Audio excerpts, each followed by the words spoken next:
Hello to everyone and welcome to our Quasi online speaker series. My name is Lavinia Lascaris. I am the exhibition and graphic designer here at Hoffmitz Milken Center for Typography at Art Center College of Design in Pasadena, California. Hi everyone, I'm Ximena Amaya. I'm a graphic designer here at the HMCT. The series that Ximena and I have organized together is centered around the exhibition Quasi Experimental Writing Systems, which we curated and designed together with Simon Johnston. The exhibition, which is currently on view at the HMCT Gallery here in Pasadena, is about invented and fictional writing systems. And we like to say that Quasi lives in the intersection of typography, linguistic, and fiction, showing writing systems that, unlike those that have evolved organically over generations of collective usage, were created at specific points in time with intention and purpose. And we'll put the links to the exhibition if anybody wants to have a closer look and look at pictures and read more about it. This online series was curated to add to that dialogue of Quasi and to offer some insight in what instigates language creation, from science fiction to language preservation.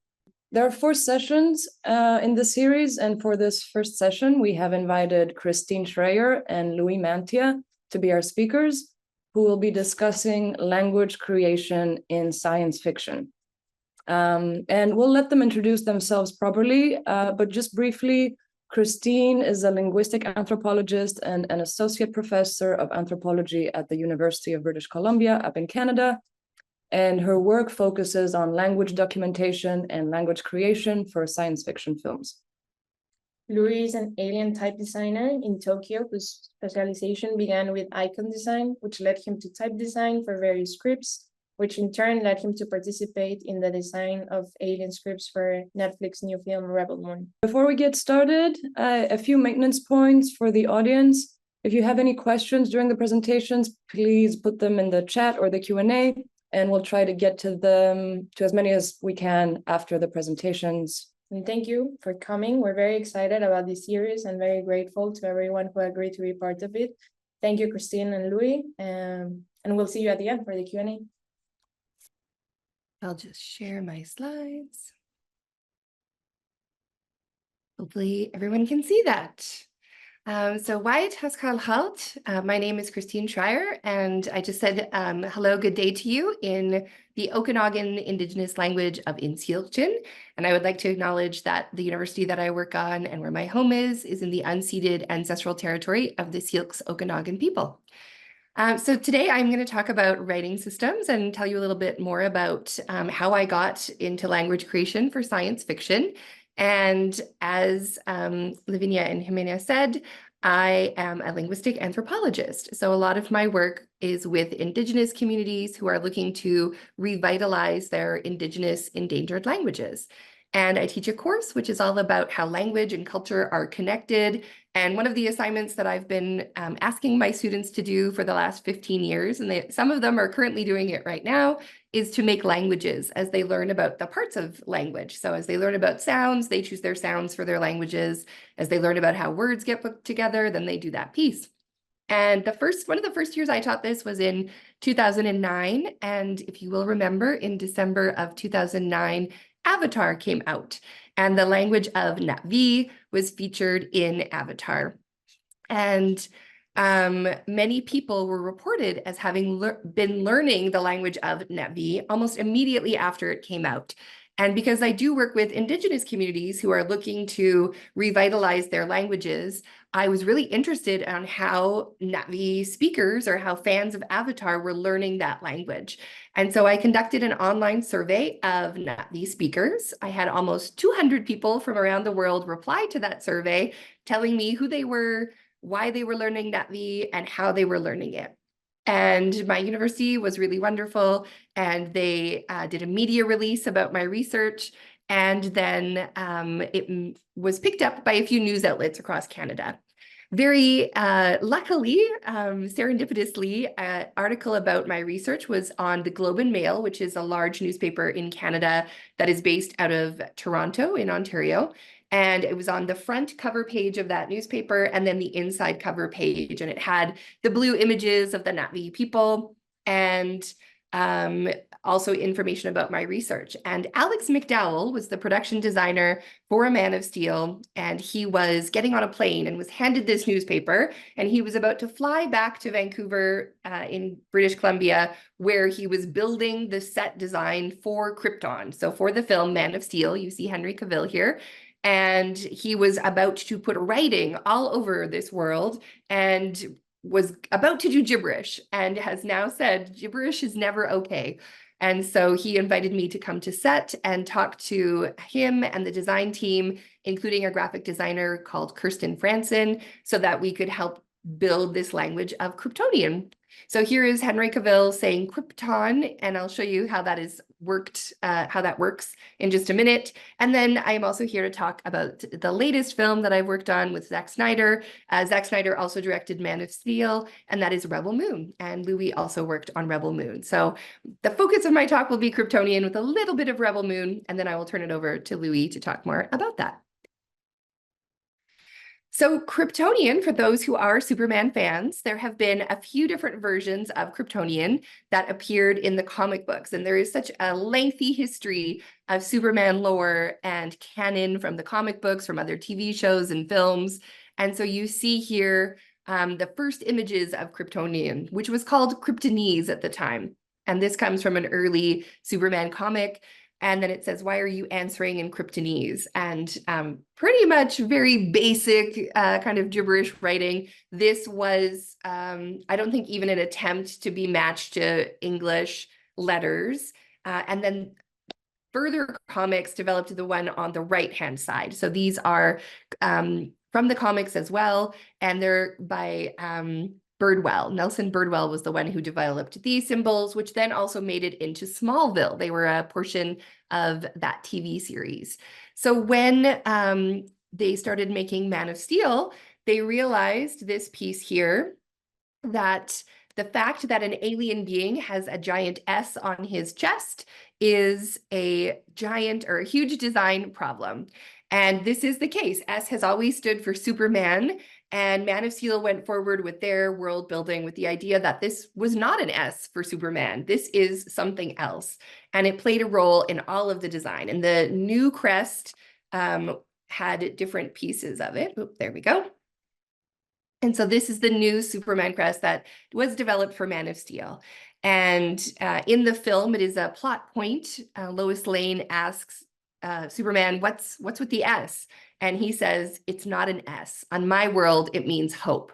So right away, the ideas about writing show up, that this is not an S for the English world. And why would it be? Krypton was an alien planet, but it is a logo, a logographic design with the symbol meaning hope, very similar to other logographic writing systems such as Chinese, some Japanese, Mayan hieroglyphics, Egyptian hieroglyphics, those kinds of things.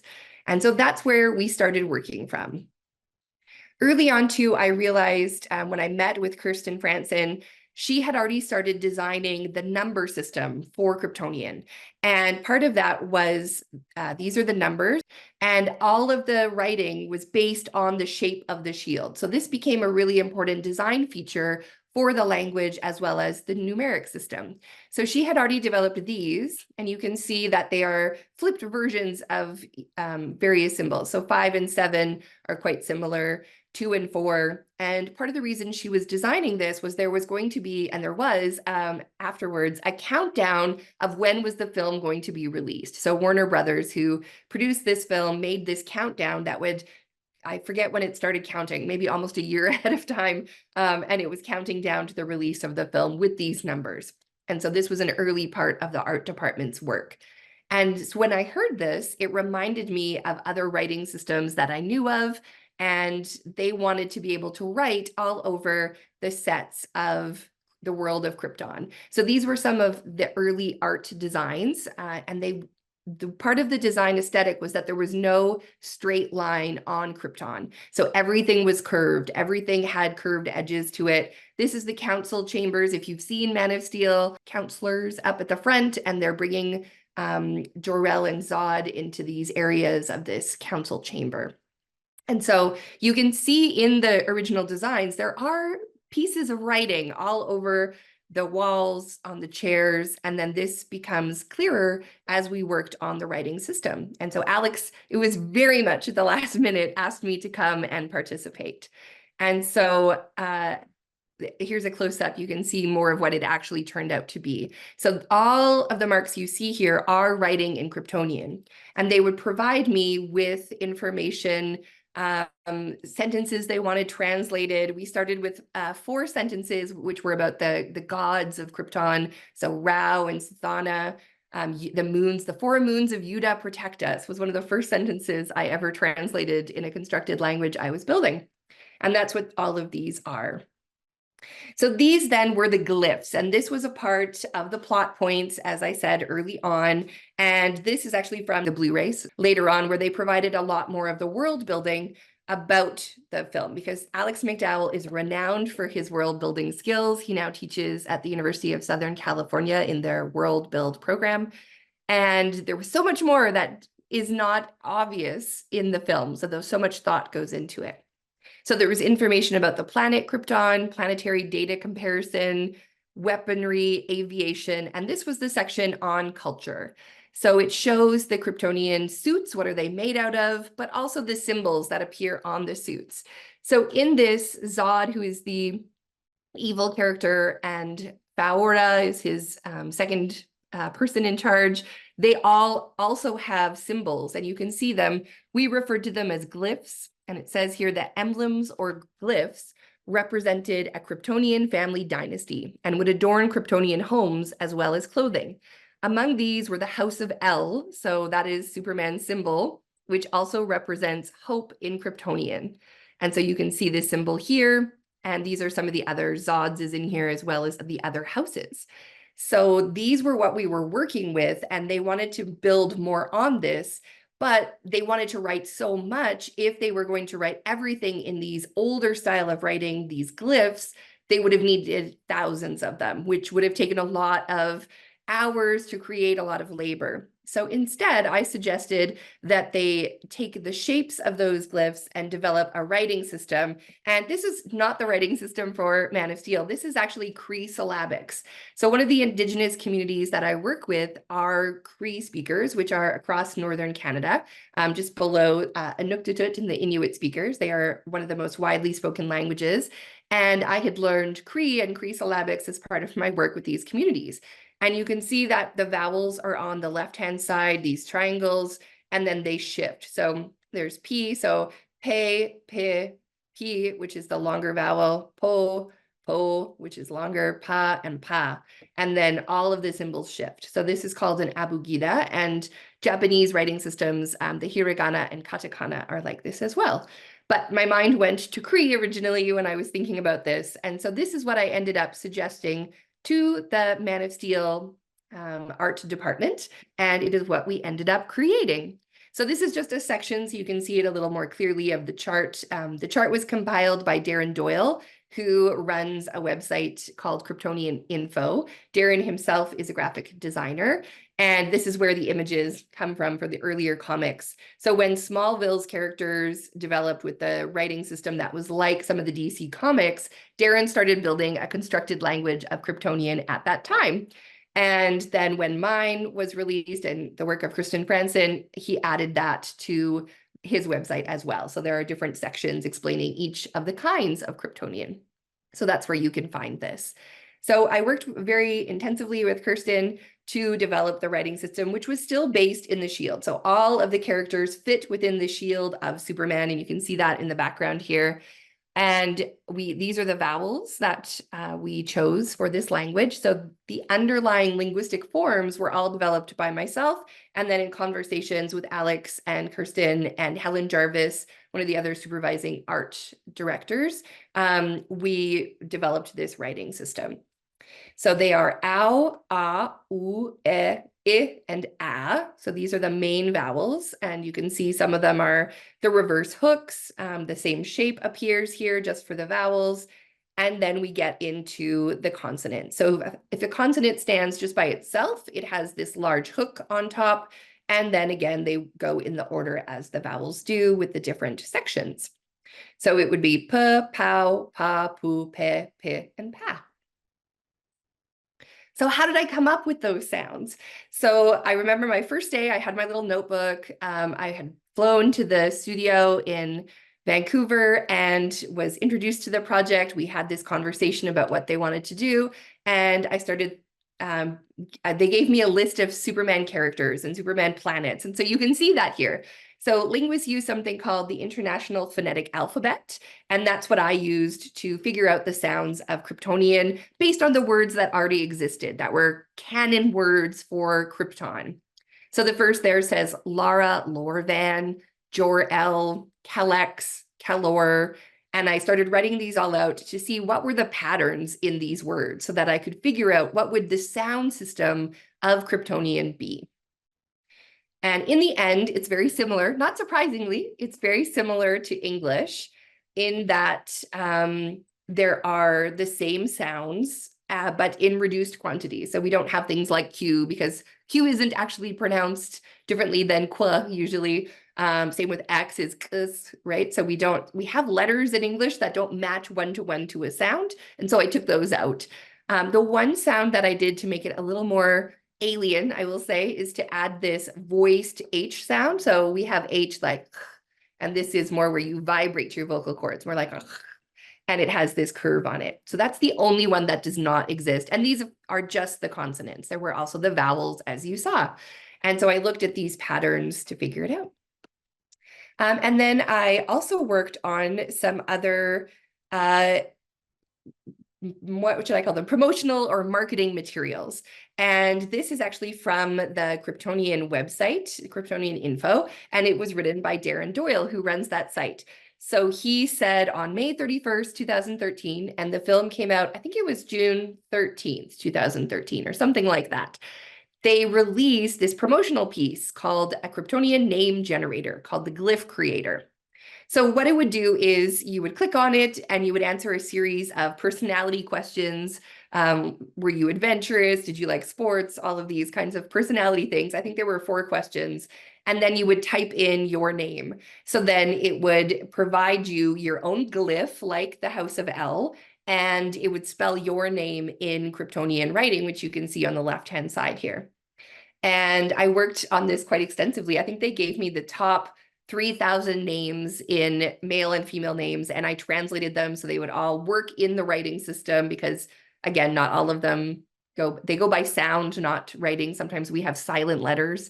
And so that was what I developed. And so I really love what Darren said. And I was following all of this from afar. I was coming back from Papua New Guinea, actually, where I was doing research and was seeing this unfold. So he says, at first blush, it seemed to me to be your typical schlock. I mean, how many of these types of things have we seen over the years? Answer a few questions, put in your first name, and get your Kryptonian name. Seemed to be just another cranked out piece of marketing that used a cipher font substitution like DC has done since 2000 with the symbols that my alphabet is based off of. But I noticed something different right off the bat. The pronunciation for the returned results is using IPA, or the International Phonetic Alphabet, turned R and all, which the English R is an upside down R. This is definitely not typical for this sort of thing, and to me points to at least some involvement by a linguist, at least someone who knows a little bit more about what they're doing. So that's me. I'm someone who knows a little bit more about what they're doing. And while he was doing this, another fan site, Superman Homepage, had also deep dived into the Glyph Creator to discover as well the numbers. It's interesting to me how they put these digraphs or the 2 letters together. Not all of these are correct, actually. And they are missing my alien sound because, of course, no English names use that sound. So that one never got found until I released it. So then we have here the example of how Kryptonian would be written. And it is a syllabic system. So the K is by itself, and then consonant vowels get in one symbol. So this is R, Kr, P is P, Ta, and N. So the phonetic spelling. So rather than writing it in the English alphabet, I would write it in the International Phonetic Alphabet, and then that would be turned into the Kryptonian. Also, before the Glyph Creator, there was something called the Deep Wave Radio Project, I think is what it was. And there were these static pieces that were out there on this website, and you were trying to translate alien transmissions.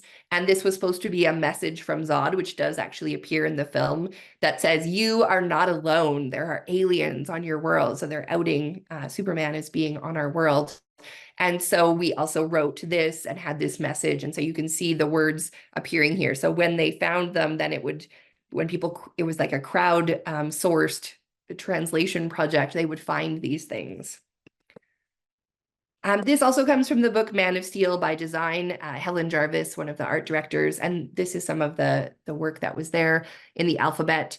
They came up with an entire alphabet, a lexicon, definition of words, how the script should look and be used, all the ins and outs of how things get tacked together and linked together. It was an amazing process to watch evolve.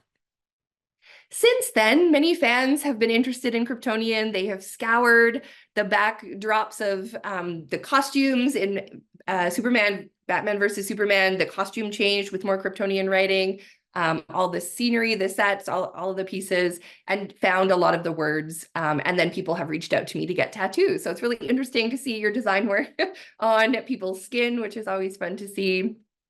It has also been made into coins in Canada. These are from the Canadian Mint. So when Batman versus Superman came out, we made coins with, this says Superman, there's one that says Batman, one that says Wonder Woman, and then one altogether. And so these are some of the things that have happened with Kryptonian since then. Just cautious of the time, I'm going to jump over now to Rebel Moon, and happy to answer any Kryptonian questions. I see some things in the chat, but I'm not opening yet, so I will look for it later. So recently, I've been working on other Zack Snyder projects, and the one that I'll talk about today is Rebel Moon Part 1, which just came out in December of 2023. And I had worked when Zack Snyder got to redo Justice League just after COVID. He reached out to me again to develop the Atlantean language, which was Aquaman's language, which I worked with Queen Mira, played by Amber Heard at the time for that film. So I often now am contacted when Zack Snyder is making a film and wants languages for it, whether that's writing like Kryptonian and Imperium, which I'm going to talk about here, as well as spoken languages. So these are the cast of characters from Rebel Moon. And I will just point out who speaks an alien language in that film. So this is Tarak, who speaks Samandrite. Cora is here, the lead character, and another character named King Levitica speak Sharonese. And you can see in the background, and I know Louie will have more, some of the Imperium writing on parts of the set. There was writing again everywhere. Zach is very big into writing. These are some of the other planet names. So Sharon has Sharonese, the spoken languages. And then I also worked with Samandrite, which is on New Woody, which is where Tarak is found. So for this, there was a civilization specialist named Adam Foreman who was working with Zach, developing the writing and some of the world building pieces for this.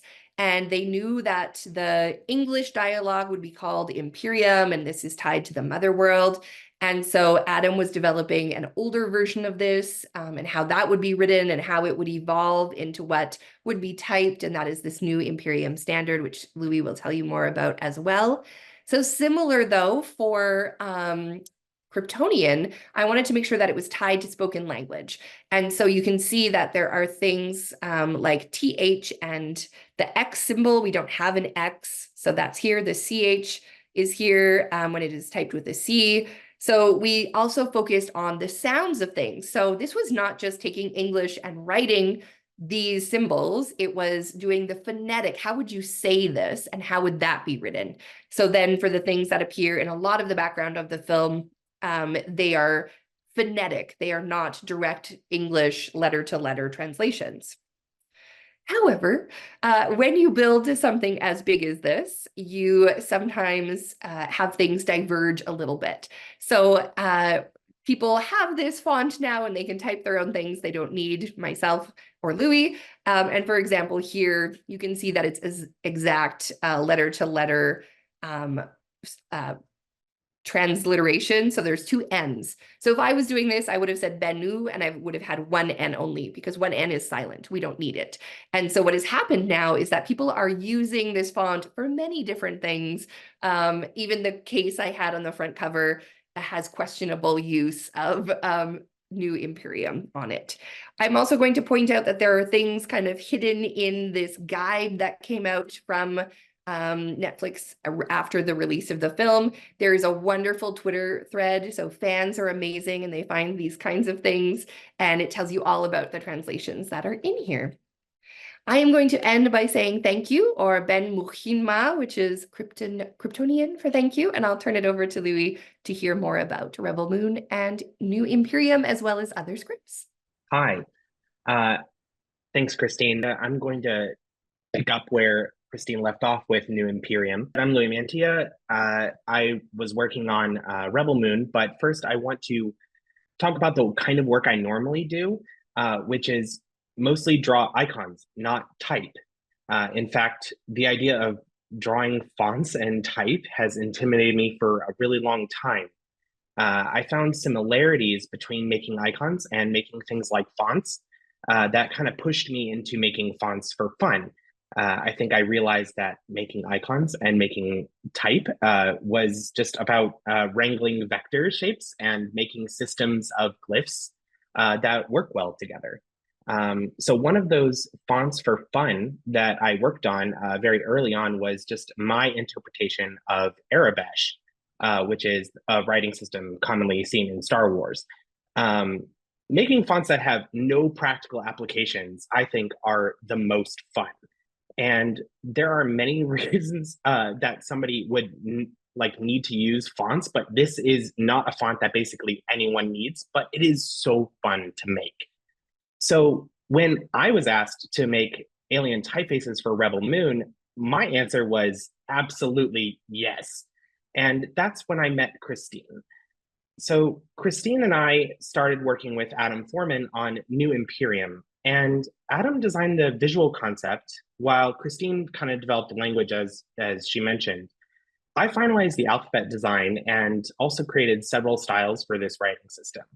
I brought in my friend Ender to tackle font engineering, who was the perfect person I wanted by my side for this, because he's also into xenolinguistic stuff. The graphic design for the film itself is done by Clint and Josh. New Imperium is seen pretty early in the film when dropships arrive on Velt, and this is kind of one of those opening scenes. There's a lot of little examples of New Imperium. In fact, while New Imperium is almost everywhere in some of these scenes, they are often incredibly small. Here's some more examples. It's on the ships, the crates, the armor. In that top right image, it's that tiny little white text on the back of everyone's kind of armor plates. Adam's intention with this design was to be deliberately unfriendly, oppressive, fascist, because that's the entire deal with the Imperium. So to make this writing system plausible, I made some modifications to Adam's original concepts. Namely, I was reducing the stroke order and restructuring some of the characters to have a more predictable way to handwrite it, if that was ever something that needed to be done. I think Adam's original intention was that this would be kind of machine-made, manufactured on ships and printed, and never really handwritten. But I didn't know if that was going to be the case for every set, so I created this with the intention that it could be handwritten. I also created some punctuation and an imperial credit symbol if they wanted to make currency. You may notice there's also 2 sets of numerals at the top there. Before I got the chance to refine some of Adam's work, the props department had already made hero props with some of those original numbers that he had made. And this is kind of something that Christine had brought up, that when you're working on projects like this, sometimes there's unexpected things that occur when there's so many people involved. And this is one of those things. So because some of those numbers had already been used on props, I developed a second set that was like the old style, which I kind of attribute to like Roman numerals and Arabic numerals kind of coexisting in our world, because that actually does happen. And I'm kind of glad that that ended up happening, because it gives like one additional layer to this whole thing. All the letters for New Imperium were created on a 5x5 grid. you can see how that choice makes a character like this V just a few very small steps away from being a swastika. That's normally something you want to avoid when designing something, but in this case, it was a key characteristic to hammer home that this is definitely fascist. One thing I did want to avoid, however, was the appearance that there was only one style in the universe. That's kind of a really big pet peeve of mine, is when I see like a movie and I'm like, wow, look at this writing system. There's that same exact letter shape everywhere. So even if this writing system was imposed on civilians, I was kind of secretly hoping that there are some alien type designers, like real alien type designers, in that universe that made more styles for signs and labels and menus. So I made 12 styles for typographic diversity in the film. This is one called Tasty Bites, which I specifically made to dial up the contrast because the standard is monowave. So this one has like a lot of variance in the kind of the thicks and the thins. There's enough space in and around these characters that all of New Imperium styles needed to be kerned. The best way to do kerning, if you probably know, is while you draw the characters. But for this kind of project, because the letter forms need to be approved, the kerning can only happen after those are approved. So my friend Ender would kern one style while I drew the next. For handwritten content, there were two different solutions that I had. One was I made a casual style for the font called Pilot, which you can see the bold version on this banner here, those little small letters on the side. The other solution was an annotated character sheet that I made of all of the characters with the stroke order and stroke direction, so that decorators could write it on a wall in blood. This is the stuff you have to consider when making fantasy fonts. Admittedly, this is also used for graffiti, kind of as Christine showed in the scene on Daggis, which is super fun to think about someone going on a set and writing these letters in graffiti and paint. New Imperium is used on Daggis a lot. It's everywhere. Like Christine said, Zack Snyder really loves to just do this sort of thing, and they wanted to plaster the entire scene with New Imperium. So when making a science fiction film like this, you have to avoid any real earthly lettering. That means every piece of text on these posters, on vending machines, like the graffiti, that little yellow sticker in the middle there, that's all in this alien writing system. That little sticker is actually custom lettering that my friend Ender had done, and it's not the only time that we did custom lettering, and this is not the only sticker we made either. As a little side project, Clint, who's the graphic designer on the project, asked if I wanted to make a sticker or two for the film set, just like my name in there and just slap it on the set. And like the big dummy I am, I asked if there was an upper bound to how many I was allowed to make. And he said, we'll use whatever you make. So I made over 100.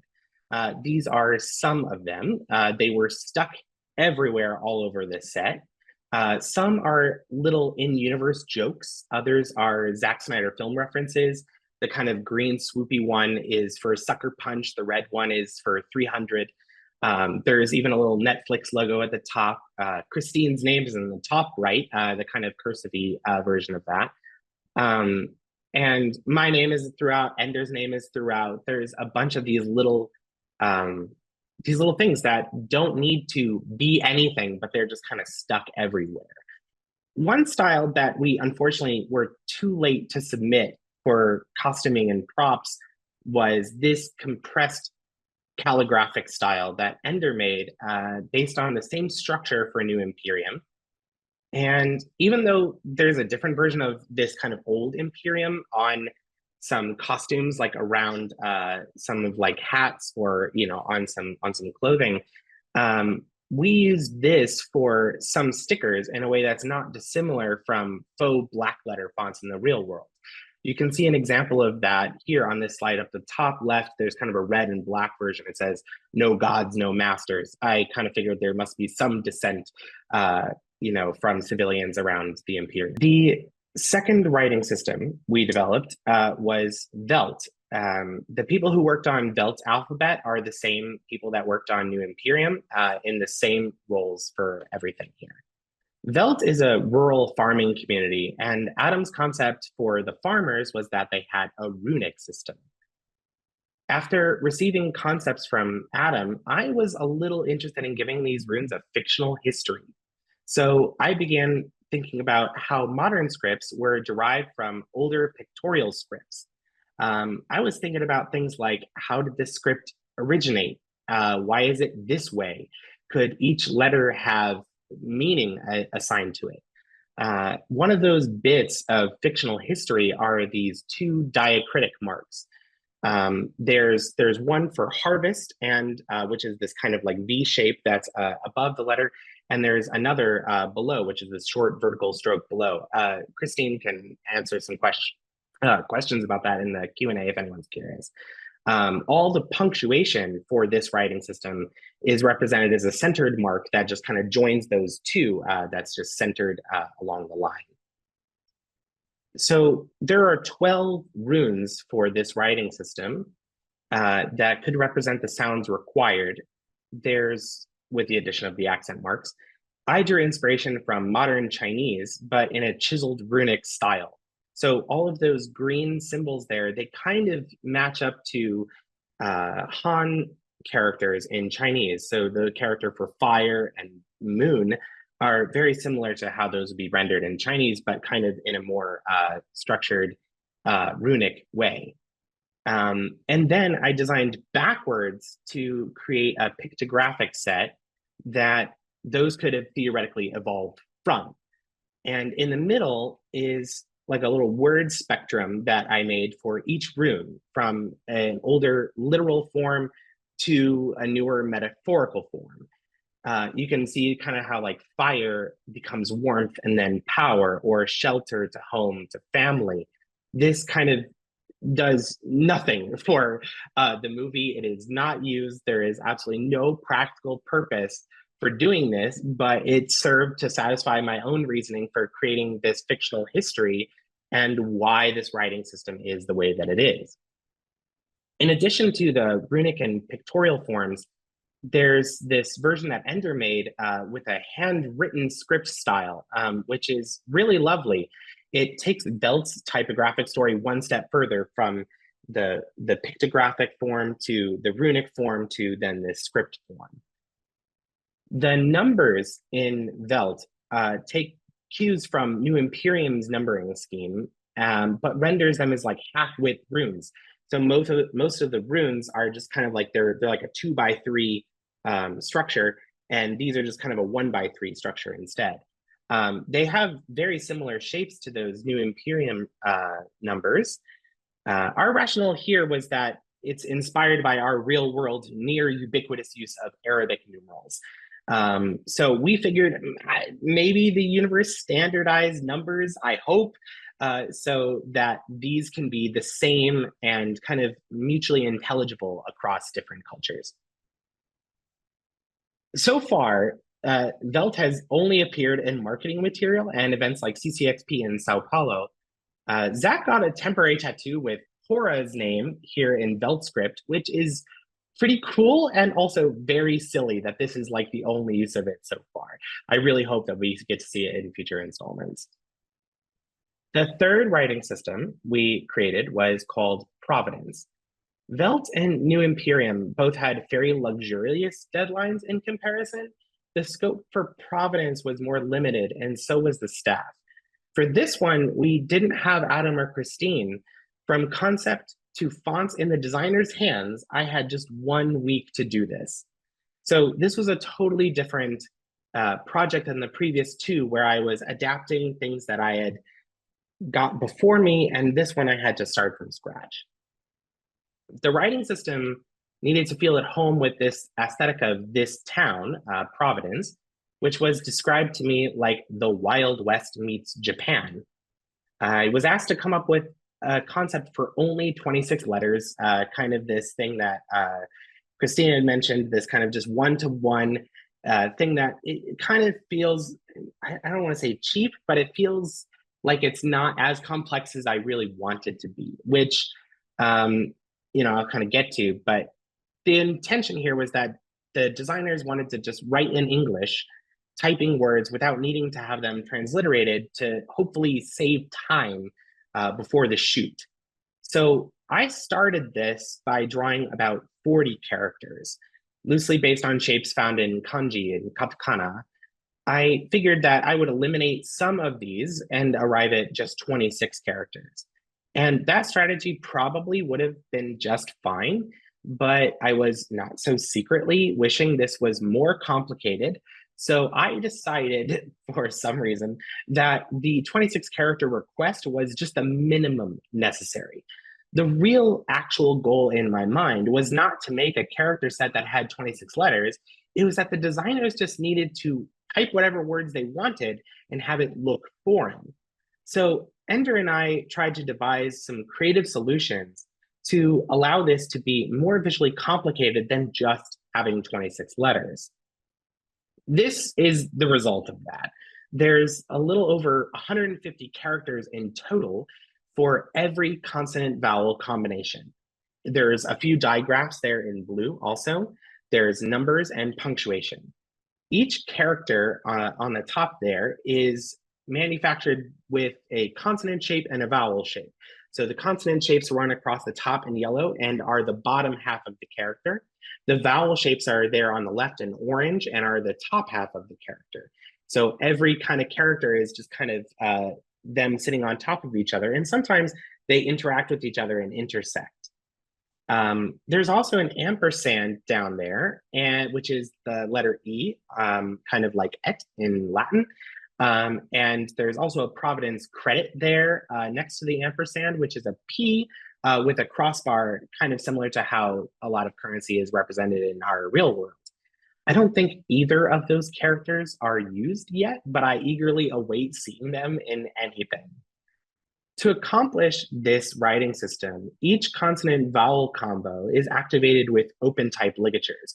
Open type became our friend when developing these styles because with open type features, we can do so much automatically through ligatures and contextual alternates that make things happen just as you type. So all the designers had to do was type the words they wanted and the font did the work. A 9-letter word like ligatures becomes a 5-character word in Providence. With ligatures turned off, you can see how the standalone elements are used. So there's a trident shape at the top, on the top half for consonants, and for standalone vowels, there's kind of a bowl shape on the bottom half. The numbers in Providence take cues from New Imperium also, just like Velt, but they add a little complexity with like an additional line or two. The 0, however, is completely unique. It uses the trident and bowl shape from the standalone consonants and the vowels to create like a character that means effectively nothing. Because in those consonant vowel forms, those are used to show that this is only that consonant or only that vowel. So by having only the parts that mean nothing, you create a character that means nothing. Here are some shots of how Providence are used in the film. There's a sign above these two people watching this poor guy getting taken away in what is an absurd way to arrest someone. Up in that corner that says bathing house. I'm grateful to have that original sign. Here, I'll show it to you because this is very small, but it's actually hand painted, which I think is really fun to think about. A prop designer hand painted this lettering for the use in the film. And it's on both sides, even though you see it only on one. And it's also used on various signs throughout the whole thing. So there's like 6 like that. And there's like a Norin style curtain across the street that uses these fonts as well. That just says 1, 2, 3. As the heroes leave Providence in their ship, there's one last shot with this alien kind of looking back at the camera with these 3 digits in the hallway to the ship's platform. And I'm really glad that the 0 made it in here because that's kind of like my favorite number in this whole system. So even though we had to be really quick about making Providence, we only had 1 week. I didn't just want to make one style for this. So in addition to the Gothic style that I showed you earlier, there's this rounded style, which is used on those in this shot here. This rounded style has some difference in length of strokes and also rounded tips. There's also this grungy brush style, which is used in two different weights. There's a lightweight and a heavyweight. And I like that this has more character given the variance in the line. There's my favorite, which is this Mincho serif style. This one took a little bit longer to make. It took me like an extra day, but we still did it before the deadline. The amount of characters here, like having 150 characters, absolutely did not save us time, which was the entire purpose. But because this was designed as a mono-width font, there was one really great advantage. There's no kerning for this.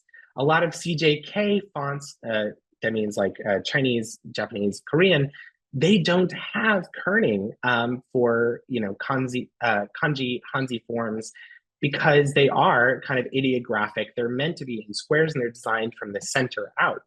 So this enabled us to do several styles by shuffling around priorities, deciding that what was actually more important to us was the amount of diversity in characters and not in having characters that looked too different from each other. That's what made this possible. And I think we made something really special with that. The last thing is Aharik, which is similar credits to Providence. This request came a lot later than the others, and it has a vaguely Arabic style.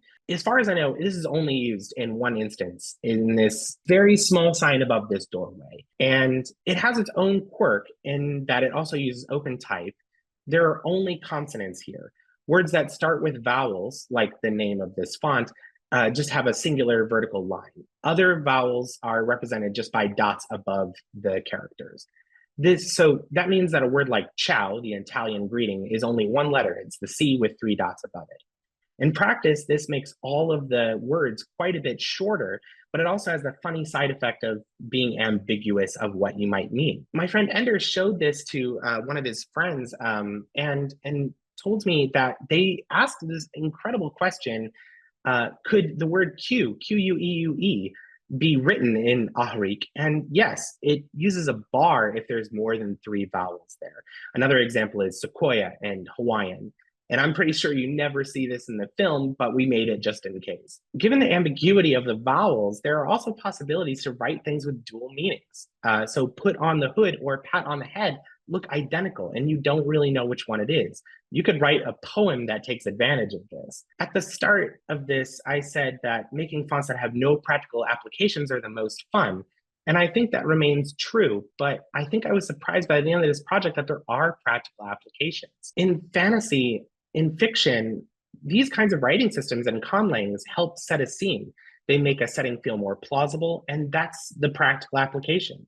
These inspired custom lettering, temporary tattoos, and poetry, all separate from the film itself. These are all practical things. Fictional writing systems and constructed languages invite people to play with them and make new things with them. They're tools for others to use.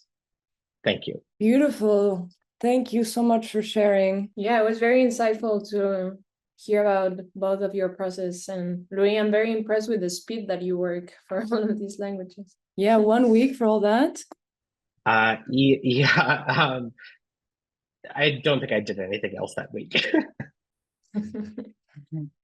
We have some really great questions from the audience. We don't have that much time, but we'll try to get to as many as we can. Let's start. We have a question from Calder, who is also one of the artists in our Quasi exhibition, and also our one of the speakers in our next session next week. He is asking Christine, how did you decide which vowels would be represented by rotating the shapes versus by adding the diacritic mark on top? So that was not actually me, so I can't tell you that answer. It was the graphic designer, Kirsten, who decided which one would go where. I tend to present vowels to people in vowel charts, which starts at the front of the mouth and go to the back. And I think she followed that to some extent. So we say things like I at the front and then at the back. So I think that was how she moved through them. And then we started with our diphthong, which is ow, which is the more complex vowel. So I think that's what she did, but I don't know for sure. Okay. Let's see. I think that's a question about Kryptonian and the curves. Do you want me to- Yes. Another one for Christine. Yeah, Question. You also speculate on the future of languages and its evolution. For example, the future of English in 400 years. How do you go about this research and speculation? So I haven't done that per se, although there have been other people who have. So David Peterson is another conlanger who made the language for the show The 100, and then made a language called Triga Deslang, which is the future of English. Like if people were, I don't know if you know the show, they're put into space and then some are left behind, the grounders. And so what does English look like for the grounders? So other people have done that work for pop culture. In my work, I've looked at the origins of human language. So I worked on a film called Alpha, which used information about what we know about how language evolved. And so I have made the original language as a constructed language for what are known as Cro-Magnon, so like the earliest human species. So that is in a film called Alpha. So I've gone the other direction back in time, but not so much into the future. But David has, and so his work on the 100 and Triga Deslang would maybe be of interest to you. I don't know if there was writing in that show, though. I think it was mostly spoken. Yeah, I think it was spoken, no Yeah. writing. Very interesting. Very cool. And next question, I think this is for either of you, from Camille. And the fictional writing systems / languages you've discussed, created, are for organic intelligences interfacing. How would you approach designing language typefaces for synthetic or artificial intelligences and interfacing? That's a hard one.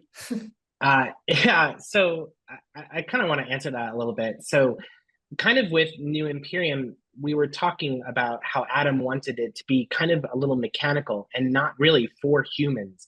And I think there's kind of something interesting in like OCR typography where it's just meant to be read by screens only. There's also like barcodes and QR codes and stuff like that. And I think actually the movie Arrival kind of does this in a really interesting way where it shows like what type could look like if delivered by a very it's still an organic being, but in a very, very different way than kind of language had been presented in films and sci-fi before. And so I think there's a lot of, ways to represent this in a way that like repetitive shapes, but in different orientations can be something that are really difficult for humans to process, but are very easy for machines to process. And I think I would probably focus. Very cool. Yeah. On that same note, a question from Lucas. Do you also try to think about the tools of writing and how that technology could impact the glyph forms? Would there be an equivalent of serif and sans serif even in a quasi language? Sorry, before we start answering, I love that you're calling them quasi languages. Yeah, the quasi script. I think so. I think that there would be like equivalent of serif and sans serifs. I mean, we use those literal things when we were designing this in Rebel Moon, but I don't remember what it is. My friend Ender would know, but there are languages in, actually, I think it's Huttese in Star Wars that it's kind of a funny thing, but like we've got like 10 digits on our hands. So our numbers kind of go up to 10 in like, in our world, but because the Hutts have like 4 fingers or something, like their numbering system only goes up to 8. And I think that's kind of interesting to think about, like just typographically, there would be differences based on like the tools used, but also linguistically and like numerically, there may be differences based on the organic like being that invented it. Yeah. Navi is also like that. Navi creatures only have 4 fingers, so their number system is That's a big, right. yeah, 8 as well. Yeah. Kryptonian also, I didn't talk much about the other fonts. There were other fonts for Kryptonian that were made. There was a different font designer that made it afterwards for the glyph creator, and they had different versions too. There was more like the handwritten form of it, just like Louis has shown with the different styles he made. So I think there were 3 for Kryptonian that appeared. Some were more on the ships and more of the army, and some were more like Jarell's laboratory is more of the curved layers. And we would bracket it. So every time I translated something in Kryptonian, I would put brackets on either side, and it would make the fancy curves, and then they would make the arch through the designers themselves. And it was carved into clay, like his laboratory was clay, and so they would carve that into his laboratory. I love that. The idea that they're carving or painting when making these things is so cool. Like the graffiti in Rebel Moon. Yeah. I think we have time for maybe 1 or 2 more questions. I want to go back to Calder's question about Kryptonian. In the images of Kryptonian in the movie, it looks a bit more fluid than the shorter samples. In particular, it looked like the top line became curved. I'm curious how you thought through determining what aspects of the characters could change in different styles of the writing system, like we have different fonts or calligraphy styles. That's kind of what I just said. what So you said. yeah, and again, that was more of Kirsten's work as the graphic designer who developed these, and then also the set designers who would go in and decide, like, we're carving this one, we're gonna put this on like the ships. We also had a inside joke, like there was along this side, Kryptonian spaceships had very narrow platforms, and along the side it said "mind the gap," sort of, but not really. It was Kryptonian for that. And so we did those kinds of things, like changing it based on where it was being put. Yeah. I also answered another question if there were resources for making languages, and I really recommend David Peterson's book, The Art of Language Invention. He also designs his own fonts. I am not that artistically inclined. I work with designers, but he talks about how he designs fonts in there and writing systems as well. So highly recommend. He also did Dothraki, I think, right? Yeah, that was his big break language, Dothraki. He's done Dune 2, many things. David is probably the most popular conlanger in conlang circles right now. We have also made a documentary film. Myself, the creator of Klingon, Marco Crange, the creator of Na'vi, Paul Fromer, David Peterson, and David Salo, who was the Tolkien linguist for the Lord of the Rings movies. And our movie is called Conlanging, the Art of Crafting Tongues, directed by Britton Watkins, who is also a conlanger and a Na'vi learner. And it talks all about making scripts, conscripts is what we call them, or quasi writing. And yeah, all the different parts of language creation. So highly recommend that as well. A fantastic documentary. Yeah, that was very influential Really, in our really, research really great. for the exhibition too. Okay. One more? One more.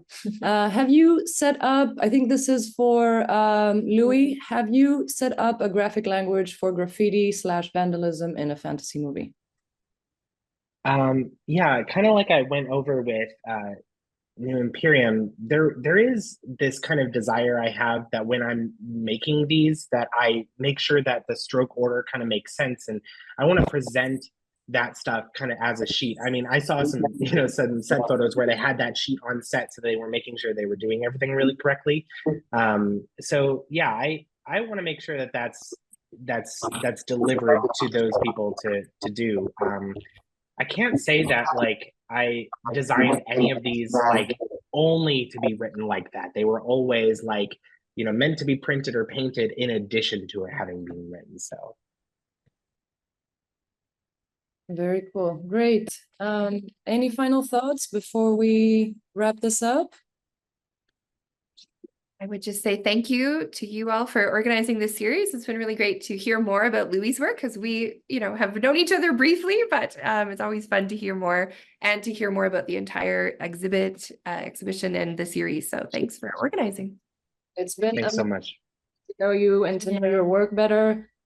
Just before we log off, I want to announce the next 3 series that we have happening in the next few weeks. Our second session is with Calder, Roel Hansen, and Cici Elian, and it's about crafting personal alphabets. The session after that is with Ibrahima and Abdoulaye Barry, who created Adlam for the Fulani language, and Zik Oyinloye, who created a script for Yoruba language. So it's a session about language representation and preservation. And then the last session, which is our wild card, is with Marianne Hoffmeister and Patricio Gonzalez, who designed the beaver typeface, and Yu Chen Chang, who has created a languages based on the shapes and colors of corals. So it's our writing with the natural world session. Thank you again, everybody. It's such an honor and a privilege to be able to organize a series like this and to meet all these amazing people that share this virus for secret advice for invented and fictional writing systems.